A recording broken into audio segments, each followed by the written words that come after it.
최근 LA 한인타운에서 배달원으로 가장해 아파트나 주택에 침입하는 강도범이 포착됐습니다. 망치 등의 위험한 흉기까지 숨기고 침입해 각별한 주의가 요구되고 있습니다. 이에 더해 캘리포니아주에선 고급 주택만을 노리는 강도단이 기승을 부리고 있습니다. 집주인이 외출하는 시간을 기다렸다가 범행을 저지르는 것으로 알려졌습니다. 최근 젊은 층 사이에서 어린이용 장난감을 이용해 지나가는 행인들에게 총을 쏘는 행위가 유행처럼 번지고 있어 우려가 커지고 있습니다. 이와 관련해 경찰은 10대 2명을 체포하고 강력 단속을 예고했습니다. 앞으로 캘리포니아주의 운전면허 필기시험이 온라인으로 치러질 예정입니다. 운전면허 갱신과 리얼 아이디 신청도 온라인 시험이 가능합니다.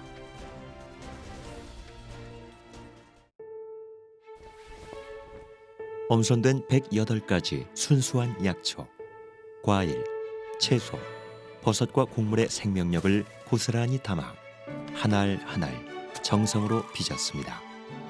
최상의 재료와 3번의 발효 공정을 거친 일본 효소과학의 결정체 우메켄 효소화. 자연이 만들고 우메켄이 전합니다. 우메켄. 여러분 안녕하십니까? 3월 18일 첫 소식입니다. 최근 한인타운 내 강력 범죄가 증가하면서 치안에 비상이 걸렸습니다. 팬데믹 동안 택배 주문이 늘면서 이를 노린 범죄도 기승을 부리고 있는데요. 한인타운 내 한 아파트 CCTV에 배달원 행세를 하며 집집마다 노크를 하는 한 남성이 포착됐는데 한 손에 망치를 들고 있었습니다. 홍지은 기자의 보도입니다. 아파트 복도를 배회하는 한 남성. 20여 분 뒤 다시 모습을 드러낸 이 남성은 한 집의 초인종을 누릅니다. 집주인이 보이지 못하게 뒤로 숨긴 한 손에는 망치가 들려 있습니다. 지난 12일 오후 10시쯤 이 남성은 아파트 단지에서 배달원 행세를 하며 집집마다 찾아가 문을 두드렸습니다. 계속 밖에서 문을 두들기고 뭐 딜리버리 왔다 그러고 자기 뭐 하러 왔다 그러고 그러면서 계속 하니까 안에 있는 사람은 궁금해지잖아요. 처음에는 이제 요즘에 아마존 딜리버리가 많으니까 그래서 이제 노크를 하면서 이제 딜리버리 왔다고 얘기를 한 건데 그렇게 해서 이제 반응이 있으면 다시 돌아와서 이제 또 다른 트라이를 하고 이제 했던 거죠. 수상한 낌새를 눈치챈 집주인은 다행히 화를 면했습니다. 이 남성은 아파트 주민의 뒤를 따라 현관문이나 주차장 입구를 통해 아파트 내부에 들어온 것으로 보입니다. 우편물을 훔쳐가던 수준의 범죄가 한인들을 위협하는 지경에 이르렀습니다. 카메라에 잡힌 게 여기 손을 딱 뒤로 해서 이러고 있는 이 모습이니까 이제 그걸 딱 보는 순간 그러면 또 그 다음 과정은 사실 이거 들고 있는 이유는 뻔하잖아요. LA 경찰국에 따르면 지난해 LA 전역에서 한인들을 대상으로 한 범죄는 50% 이상 급증했습니다. 한인들의 치안 불안은 커져만 가는데 뾰족한 대책이 없다는 게 가장 큰 문제입니다. 피해를 당하기 전 사전 예방이 무엇보다 중요하다고 경찰들은 입을 모았습니다. 누가 노크를 하면은 그냥 열어주는 경우는 위험해요. It's not going to happen to me. 내 동네에는 이런 거 없었기 때문에 이런 사건이 여기는 안 생길 거다 그렇게 생각하시는데 요즘에는 조금 위험해졌기 때문에 항상 여기서도 이런 범죄가 일어날 수 있다는 그 생각을 갖고 계셔야 돼요. 경찰은 아파트 출입 시 항상 주의를 경계하고 수상한 사람이 있을 경우 즉시 911에 신고할 것을 조언했습니다. 또 친구들이나 가족들과 안전 프로토콜을 공유해 비상 상황에 대비할 것을 당부했습니다. 한편 올해 1월 한 달 동안 LA에서 한인을 대상으로 한 범죄는 114건으로 지난해 1월보다 42.5% 증가한 것으로 집계됐습니다. MBC 뉴스 홍지은입니다. 오비즈라는 어린이용 장난감이 있습니다. 말랑말랑한 구슬같이 생긴 장난감으로 아이들의 촉감놀이에 많이 사용되는데요. 그런데 최근 10대들 사이에서 이것을 장난감 총에 넣고 지나가는 행인들에게 무작위로 쏘는 행위가 빈발해 우려를 낳고 있습니다. 부상자가 속출하자 경찰이 강력 단속에 나섰습니다. 여준호 기자의 보도입니다. 일명 개구리알 장난감으로 불리는 오비즈입니다. 구슬 모양의 플라스틱 알갱인데 젤리 같은 감촉 때문에 아이들의 촉감놀이에 많이 애용되고 있습니다. 하지만 아무리 부드러운 재질이라도 이 구슬 모양의 오비즈가 장난감 총에 들어간다면 상황이 달라집니다. 높은 공기압으로 나가는 총알로 사용될 경우 돌이킬 수 없는 부상을 당할 만큼 위력이 강력하기 때문입니다. 더 큰 문제는 최근 틱톡 등 소셜미디어에서 이 오비즈를 장난감 공기총에 놓고 쏘는 챌린지가 유행하고 있다는 겁니다. 특히 지나가는 행인에게 무작위로 쏘는 행위가 빈발해 부상을 당하는 일이 속출하고 있습니다. I guess they came this way and shot the one guy while his family was out with him. They had like 3 little kids out on bikes. 최근 플로리다주에선 유모차를 끌고 가는 여성에게 거리낌 없이 오비즈를 쏘는 아찔한 순간도 잡혔습니다. Had my wife turned and looked, if she could have got hit in the eye, or had they come down the road faster, she wouldn't have been covered by the vehicle. 플로리다주 경찰은 오비즈 챌린지와 관련해 주민들에게 부상을 입힌 혐의와 아동학대 혐의 등으로 17살과 18살의 남성 2명을 각각 체포하고 조사를 진행 중입니다. 또 이에 대한 위험성을 경고하고 강력 단속에 나설 것이라고 강조했습니다. MBC 뉴스 여준호입니다. 캘리포니아주에서 고급 주택만 노린 원정 강도단이 기승을 부리면서 각별한 주의가 요구됩니다. 벤츄라 카운티 셰리프국은 최근 고급 주택가를 타겟으로 차를 훔치거나 빈집털이를 하기 위해 남미에서 건너온 원정 강도단이 급증했다고 밝혔습니다. 힐스보로 경찰국이 공개한 CCTV에는 마스크와 후드티로 얼굴을 가린 남성 2명이 집 안팎을 오가며 물건을 훔쳐가는 장면이 포착됐습니다. 강도범들은 주로 골프코스 근처나 마당이 넓은 주택을 범행지로 정하고 인근 덤불에서 집주인이 외출하는 시간을 기다렸다가 범행을 저지르는 것으로 알려졌습니다. 원정 강도단은 대부분 칠레 출신으로 온라인으로 미국 여행 비자를 쉽게 취득할 수 있다는 점이 범행에 악용되고 있다고 경찰은 지적했습니다. 벤츄라 카운티 셰리프국에 따르면 지난해 발생한 남미 원정 강도단 관련 사건은 100여 건으로 나타났습니다. 캘리포니아 주에서도 이제 운전면허 시험을 온라인으로 치를 수 있게 됐습니다.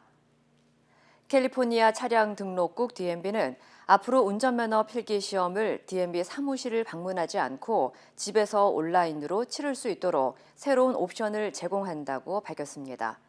옵션은 처음 운전면허를 취득하거나 운전면허 갱신, 리얼 아이디 신청 시 모두 적용됩니다. 갱신을 하는 경우는 필기 시험을 온라인으로 치러도 되고 온라인상의 러닝 코스로 대체할 수도 있습니다. 또 시험은 온라인으로 2번 치를 수 있으며 만약 통과하지 못하면 3번째 시험은 DMV에서 치러야 합니다. 한편 운전면허 필기 시험은 35개 언어로 제공되며 시험은 온라인으로 치를 수 있지만 이외에 서류를 제출하거나 시력 검사, 사진을 찍기 위해서는 직접 DMV 사무실을 방문해야 합니다. 지난해 미국의 집값 상승폭이 평균 연봉을 넘어선 것으로 나타났습니다. 부동산 정보업체 진로우에 따르면 지난해 미국 주택 가격은 19.6% 급등했고 이는 1년 전보다 52,667달러 오른 수치며 미국의 중위소득 근로자들이 번 5만 달러를 살짝 웃도는 수준입니다. 진로우가 지난 2000년부터 통계를 집계한 이후 전국 평균 주택 가격 상승폭이 인플레이션을 반영한 중위 근로소득을 넘은 것은 지난해가 처음입니다. 지난해 미국의 집값이 급등한 이유는 낮은 몰기지 금리로 수요가 강해진 가운데 시장에 매물로 나온 주택 공급이 크게 줄어들면서 수급 불균형이 일어난 데 따른 것으로 풀이됩니다. 특히 전국에서 가장 집값이 비싼 곳 가운데 하나인 캘리포니아주의 평균 주택 가격은 지난해 16만 달러 상승해 평균 근로자 연소득 5만 5천 달러의 3배에 달하는 것으로 집계됐습니다. 전 세계의 행복지수 순위에서 한국이 59위로 나타났습니다. 유엔 산하자문기구 지속가능발전 해법 네트워크 SDSN이 발표한 2022 세계 행복 보고서에 따르면 한국의 행복지수는 5.935점으로 전체 59위를 기록했습니다. 행복지수 순위 1위는 7.81점을 받은 핀란드로 나타났으며 덴마크와 아이슬란드, 스위스, 네덜란드 등이 그 뒤를 이었습니다. 북미 지역에서는 캐나다와 미국이 각각 15위와 16위를 기록했습니다. 아시아 국가 중에서는 대만이 26위를 기록해 가장 순위가 높았으며 일본은 54위, 중국은 72위에 올랐습니다. SDSN은 국가별로 국내 총 생산과 기대 수명, 자유, 부정부패, 관용 등 6개 항목의 3년치 자료를 토대로 국가별 행복 지수를 산출해 매년 순위를 매겨왔습니다. 바이든 미국 대통령과 시진핑 중국 국가주석이 우크라이나 침공 이후 처음으로 화상통화를 하고 현안을 논의했습니다. 러시아는 비교적 안전한 곳으로 여겨졌던 우크라이나 서부 도시 르비우에 대한 폭격을 시작했습니다. 워싱턴에서 김수진 특파원입니다. 1시간 50분 동안 이어진 화상회담에서 미국과 중국의 두 정상은 우크라이나 문제를 집중적으로 논의했다고 백악관이 밝혔습니다. 바이든 대통령은 러시아의 침공 이후 제재를 포함한 대응 방안에 대해 시진핑 주석에게 설명했고 중국이 러시아를 지원할 경우 초래하게 될 결과에 대해 우려를 표명했습니다. 하지만 중국에 특별한 요구를 하지는 않았다고 백악관은 전했습니다. China has to make a decision for themselves about where they want to stand and how they want the history books to look at them and view their actions. And that is a decision for President Xi and the Chinese to make. 중국은 이례적으로 회담 결과를 발빠르게 전달했습니다. 백악관 대변인이 깜짝 놀랐다고 말했을 정도로 통화가 끝남과 동시에 곧바로 관영 CCTV가 회담 결과를 보도했습니다. 习近平指出，乌克兰局势发展到这个地步是中方不愿看到的。中方历来主张和平，反对战争。 CCTV에 따르면 시 주석은 바이든 대통령에게 미국과 나토도 러시아와 대화해야 한다며 러시아와 우크라이나가 평화를 이끌어내도록 지지해야 한다고 강조했습니다. 4차 평화 협상이 진행되고 있는 가운데 러시아는 우크라이나 서부 르비우에 개전 이후 처음으로 미사일 공격을 감행했습니다. 공항 인근의 군사시설을 집중적으로 타격했는데 르비우는 서방에서 지원하는 무기와 군수 물자가 모이는 요충지로 한국을 포함해 각국의 대사관도 피신해 있습니다. 하지만 상황이 급격히 악화됨에 따라서 한국 대사관은 임시사무소를 조만간 철수할 예정인 것으로 알려졌습니다. 워싱턴에서 MBC 뉴스 김수진입니다. 뉴욕 증시가 4일 연속 상승하며 이번 주를 마무리했습니다. 오늘 뉴욕 증시에서 다우지수는 전장 대비 0.8% 오른 34,754.93을 기록했습니다. S&P 500 지수는 1.17% 상승한 4,463.11을, 나스닥은 2.05% 오른 13,893.84로 거래를 마쳤습니다. 특히 주간 3대 지수에서 다우 지수는 5.4%, S&P는 5.5%, 나스닥은 8.1% 급등해 지난 2020년 11월 이후 1년 3개월 만에 최대폭으로 상승했습니다. 전문가들은 오늘 열린 미중 정상 간 전화통화가 큰 충돌 없이 마무리되면서 시장에 긍정적인 영향을 미쳤고 유가 폭등세의 진정과 연방준비제도의 금리 정책 역시 예상대로 진행되면서 상승장이 지속됐다고 분석했습니다. 러시아군이 병원과 학교 같은 민간 시설들을 계속해서 공격하고 있습니다.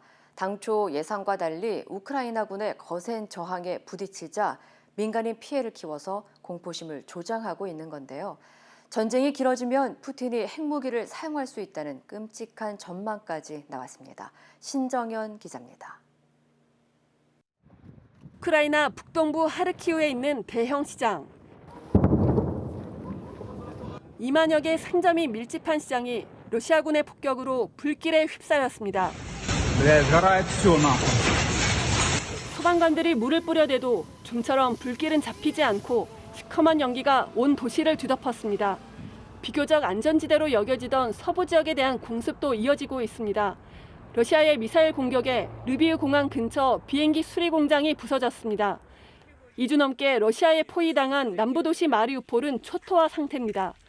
러시아군은 어린이 등 민간인 수백 명이 대피해 있던 극장을 폭격한 뒤에도 도시 곳곳을 최소 50번 이상 폭격했습니다. Нас оставили без всего, все в подвалах. Живем, это ужас, разве можно так жить? За что? Скажите, вот за что? В чем мы виноваты? Перед кем?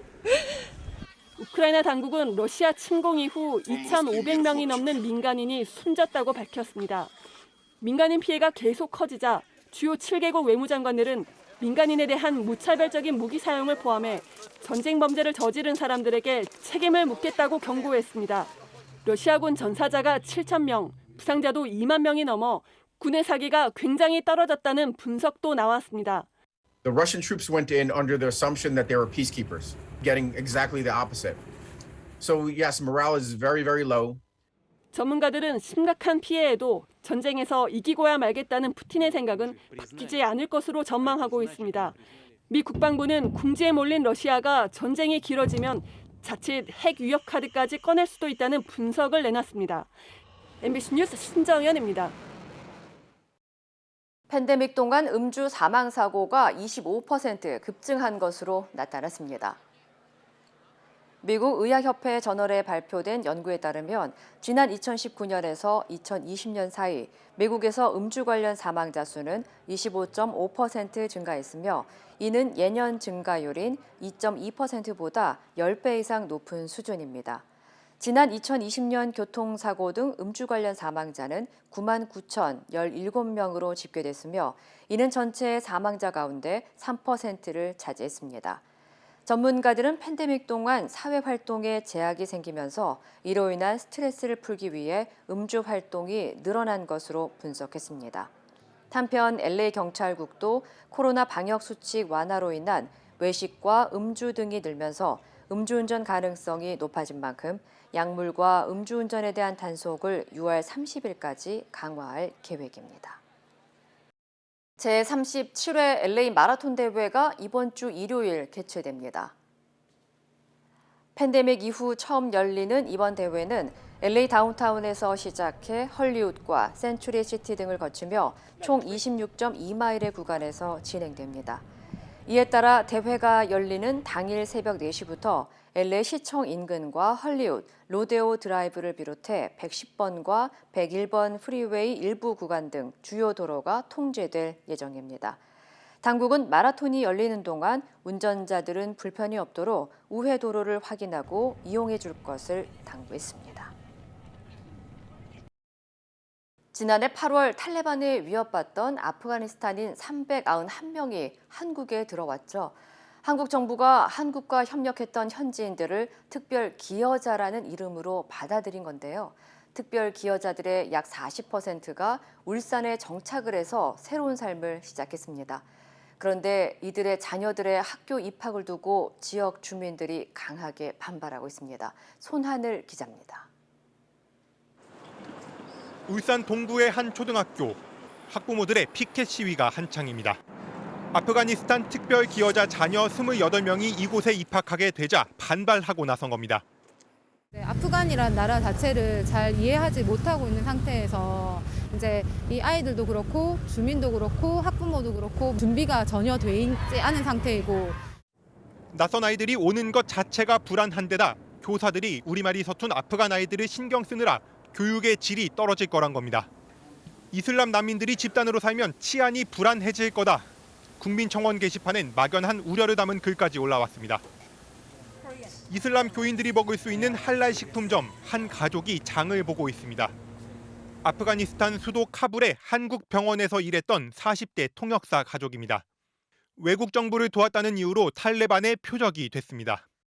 Just born a week ago, she got operation in the hospital. When she was discharged the next day, but just I suddenly went home, told my family, my wife, just get up. Very dangerous situation. We have to skip. 통역사 부부와 4명의 아이들은 한국 정부의 구출 작전으로 작년 8월 무사히 인천 공항에 도착했습니다.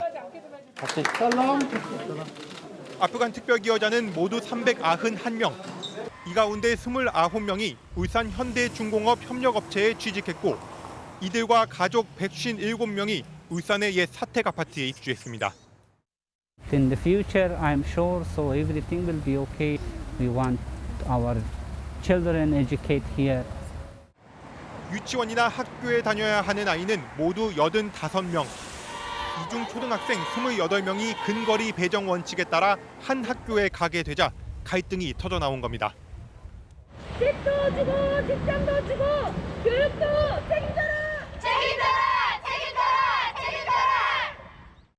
한국 학부모들은 아프간 자녀들은 따로 외국인 학교나 대안 학교에 보내라고 요구하지만 가까운 공립학교를 두고 먼 사립학교에 비싼 돈을 내고 보내라고 강요하기란 어렵습니다. 학부모들의 반발로 특별기여자 자녀들은 입학식 날 학교에 오지 못했습니다.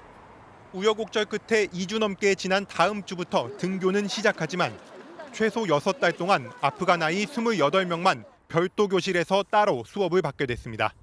한국의 아이들이 외국에 도착을 했을 때 그런 교육의 기회를 박탈당하고 배제당하고 분리된다면 통합교육으로 나가는 길이 그 아이들을 가장 먼저 잘 적응할 수 있게 도와주는 길이 아닐까라는.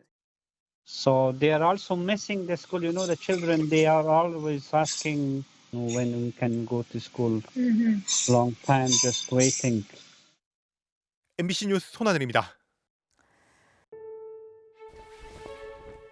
엄선된 108가지 순수한 약초, 과일, 채소, 버섯과 곡물의 생명력을 고스란히 담아 한 알 한 알 정성으로 빚었습니다.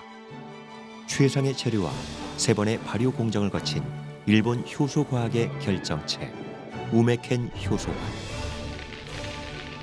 자연이 만들고 우메켄이 전합니다. 우메켄.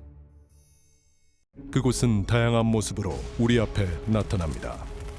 때론 극적인 방식으로 자신을 드러내기도 하고 세상을 보는 우리의 시선을 끊임없이 바꾸며 내면 깊숙이 잠자고 있던 진정한 우리를 깨어나게 합니다. 아직 발견되지 않은 경이로움으로 가득한 곳. 야마가 리조트 앤 카시노 SM 매뉴어. 대통령직 인수위원회가 대통령 집무실 이전 후보지인 국방부와 외교부 청사에서 현장 실사를 벌였습니다. 해당 부처들의 업무 공백 우려가 나오는 가운데 이르면 이번 주말에 집무실 이전 장소가 최종 결정될 예정입니다. 김민찬 기자입니다. 대통령 집무실 국방부 이전을 반대하는 인근 주민들의 항의 속에 인수위 현장 실사단을 실은 버스가 국방부로 향합니다. 실사단은 집무실을 이전할 공간의 경호나 보안, 시민 접근성만 아니라 해당 부처 업무 차질 여부도 종합적으로 고려하겠다고 밝혔습니다. 외교부나 국방부나 중요한 부처니까 단절 없이 이 업무 연속성이 유지가 되는지 여부, 그다음에 비용 문제, 국민들의 편리 여부, 이런 것들을 전반적으로. 국방부 관계자는 당장 본부 건물을 비우고 다른 곳으로 이사하기엔 시간이 너무 촉박하고 업무 차질도 우려된다고 난색을 표했습니다.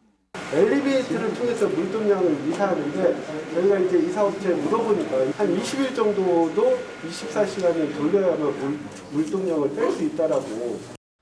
실사단은 다른 후보지인 광화문 외교부 청사를 찾아서도 현장을 점검했습니다. 외교부도 건물을 비우고 이사할 경우 전 세계 170곳 제외 공간과 연결된 외교 통신망이 최소 3-4주간 중단될 거라며 외교 공백에 대한 우려를 인수위 실사단에 전달한 것으로 알려졌습니다.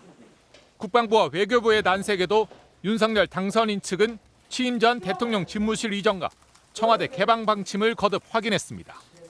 봄꽃이 지기 전에는 국민 여러분들께 청와대를 돌려드리고 그 아름다운 산책길과 일상을 회복하는 날에 청와대를 거닐 수 있기를 바랍니다. 인수위 실사단은 두 청사의 장단점에 대한 실사 결과를 종합해 조만간 윤석열 당선인에게 보고할 예정이라고 밝혔습니다. 최종 결정은 이르면 이번 주말 발표될 예정입니다. MBC 뉴스 김민찬입니다.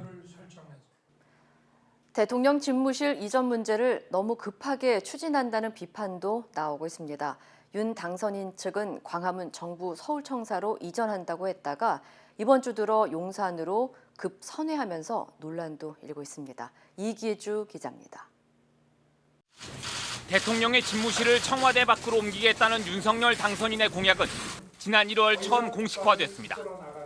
당시 윤 후보는 경호나 보안 문제 등을 충분히 검토했다며 당선되면 임기 첫날부터 광화문 정부 서울청사로 출근하겠다고 약속했습니다. 경호 문제라든가 외빈 접견 문제는 저희가 충분히 검토를 했고요. 네. 당장 인수위 때 준비를 해가지고 임기 첫날부터 가서 근무를 하고. 대선에서 승리한 뒤 지난주에도 윤 당선인 측은 모든 점검을 마쳤다며 광화문 이전을 다시 한번 못 박았습니다. 보안, 경호에 대한 점검은 사실상 마무리가 된 상태였습니다. 대통령이 있어야 될 곳, 또 상황을 점검해야 될 곳에 대해서는 사실상 내부 시나리오를 거친 상태입니다. 하지만 이번 주 초부터 분위기가 급변했습니다. 검토를 끝냈다던 경호와 보안 문제 등이 정부 서울청사의 취약점으로 다시 부각되면서 그동안 한 번도 거론된 적 없던 용산 국방부 청사가 대안으로 급부상한 겁니다. 용산을 포함해서 지금 여러 개 후보지를 놓고 여기에 외교부 청사도 국방부와 함께 최종 후보군에 포함되면서 불과 며칠 새 대통령 집무실 후보지가 청와대에서 광화문으로 또 용산으로 그리고 다시 용산과 광화문 외교부 청사로 왔다 갔다 한 겁니다. 무조건 청와대 밖에서 임기를 시작하겠다며 너무 서두른다는 지적은 국민의힘 안에서도 잇따르고 있습니다. 심지어 뜬금없이 용산으로 간다는 건 풍수지리설 때문 아니냐는 비판까지 나왔습니다. 누가 봐도 용산으로 간다는 거는 지금 풍수지리설이다. 그거 믿는 거다. 이렇게밖에 해석이 안 되는 거예요. 국회 국방위 소속 민주당 의원들은 국방부 청사 앞에서 기자회견을 열고 윤 당선인이 공언했던 선제 타격의 첫 대상이 국방부냐고 날을 세웠습니다. 국방부와 합참은 물론 관련 부대의 연쇄 이동이 불가피하다. 통신과 지휘상 혼선과 공백이 초래된다. 국가 최고 지휘본부인 대통령 집무실 이전을 두고 졸속 추진 논란이 확산되면서 집무실이 어디로 결정되든 후폭풍이 만만치 않을 것으로 보입니다. MBC 뉴스 이기주입니다. 윤석열 대통령 당선인이 대통령직 인수위원회 현판식을 열고 인수위를 본격 가동했습니다. 코로나19 대응과 국민 통합을 국정 밑그림으로 제시했습니다. 구민지 기자입니다. 하나, 둘, 셋. 윤석열 당선인과 안철수 인수위원장 등 참석자들이 가림막을 당기자 대통령직 인수위원회 현판이 나타납니다. 곧바로 열린 인수위 첫 전체회의 배경에는 윤 당선인이 직접 쓴 국민의 뜻을 겸손히 받들겠다는 문구가 걸렸습니다. 정부 초기의 모습을 보면 정부 임기 말을 알 수 있다고 합니다. 국민의 목소리를 잘 경청하고 국민의 눈높이에서 문제를 풀어가길 바랍니다. 특히 윤 당선인은 4차 산업혁명 대응과 저성장 양극화 해결을 중장기 과제로 꼽았고 임박한 과제로는 코로나19 대응을 강조했습니다. 영세 자영업자 소상공인분들에 대한 신속한 손실보상과 더불어 방역, 의료 문제 등을 중점적으로 다뤄주시기를 당부드립니다. 회의 직후에는 대선 이후 처음으로 페이스북에 글을 올려 국정 운영의 목표는 국민 통합이라며 능력과 실력을 겸비한 정부가 돼 국민의 신뢰를 얻겠다고 밝혔습니다. 안철수 인수위원장은 정부 인수 과정에서 정책 혼선이 빚어져선 안 된다며 언론 접촉 자제령을 내리는 한편 부처 공무원들에 대한 존중도 당부했습니다. 인수위는 점령군이 아니다. 그렇게 말씀을 드린 바도 있습니다만 함께 일하는 이제 새 정부를 이끌어가는 동료 아니겠습니까? 윤 당선인은 이준석 대표 등 국민의힘 지도부와도 점심을 함께하며 코로나 추경과 세종시 제2집무실 설치 법안 등을 위한 협조를 당부했습니다. MBC 뉴스 구민지입니다. 그곳은 다양한 모습으로 우리 앞에 나타납니다. 때론 극적인 방식으로 자신을 드러내기도 하고 세상을 보는 우리의 시선을 끊임없이 바꾸며 내면 깊숙이 잠자고 있던 진정한 우리를 깨어나게 합니다. 아직 발견되지 않은 경이로움으로 가득한 곳. 야마바 리조트 앤 카시노 SM 매뉴어.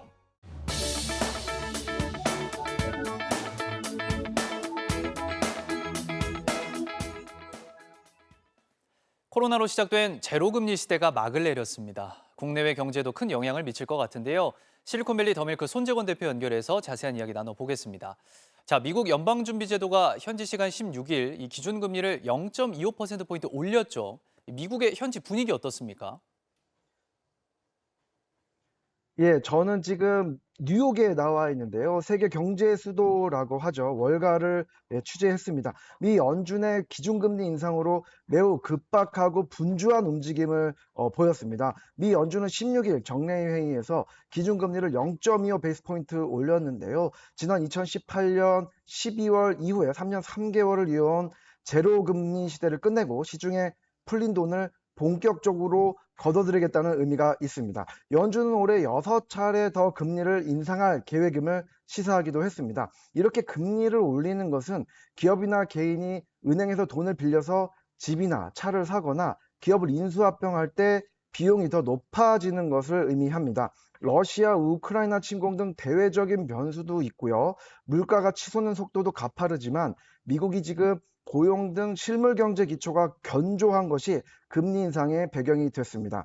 금리를 올리는 것은 시장에 부정적 영향을 줄 수도 있는데요. 뉴욕 증시 반응은 정반대였습니다. 16일 다우지수, S&P 500, 나스닥 등 주요 지수가 큰 폭으로 올랐고요. 오늘 17일에도 3대 지수가 상승세를 이어갔습니다. 시장은 오히려 안도감을 나타낸 것인데요. 뉴욕 증시뿐 아니라 암호화폐 가격도 올랐습니다. 올린다 하다가 실제 행동으로 옮겨서 불확실성을 없앴기 때문으로 풀이되고 있습니다. 미국은 기축통화국이죠. 달러를 발행하고 통화로 쓰는 나라이기 때문에 미국의 금리 인상은 미국뿐 아니라 전 세계에도 영향을 주는데요.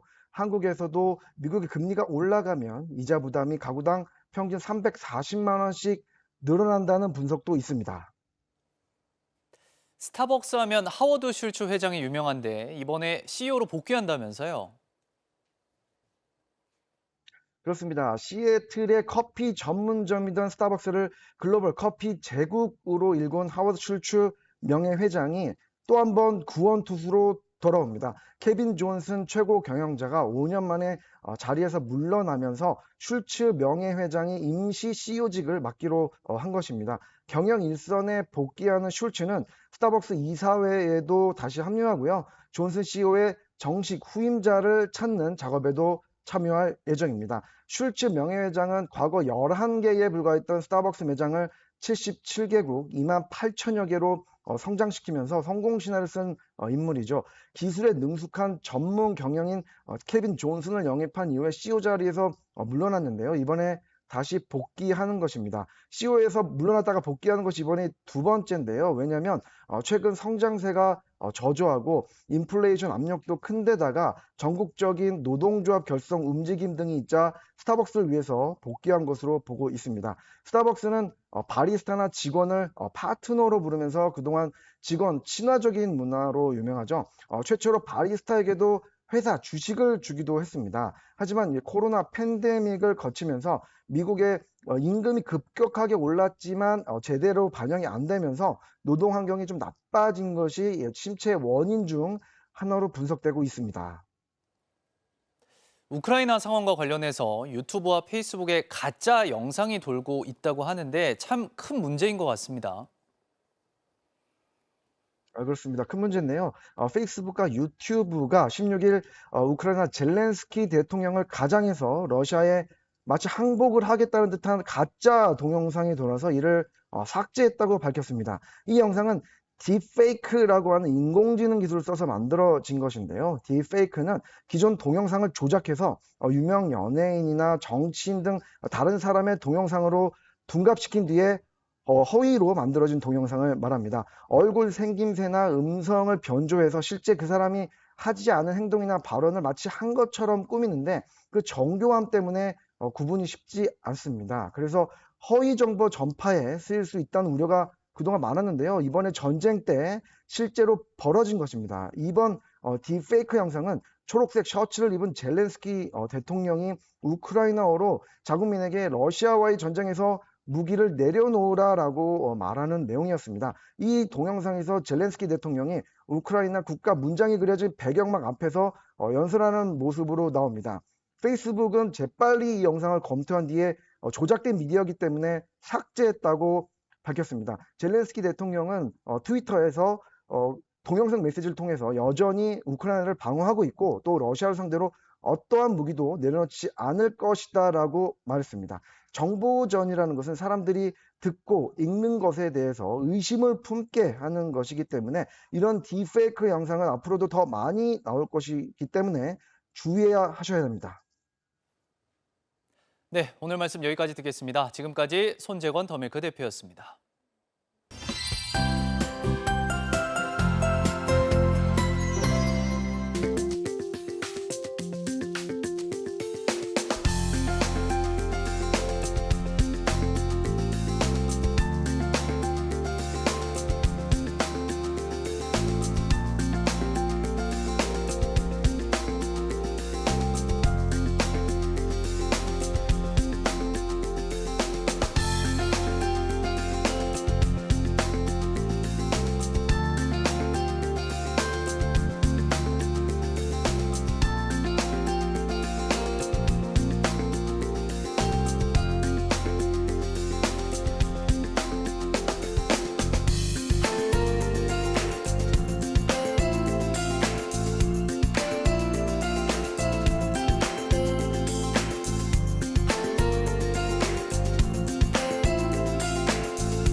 이상으로 3월 18일 금요일 뉴스를 마칩니다. 시청해주신 여러분 고맙습니다.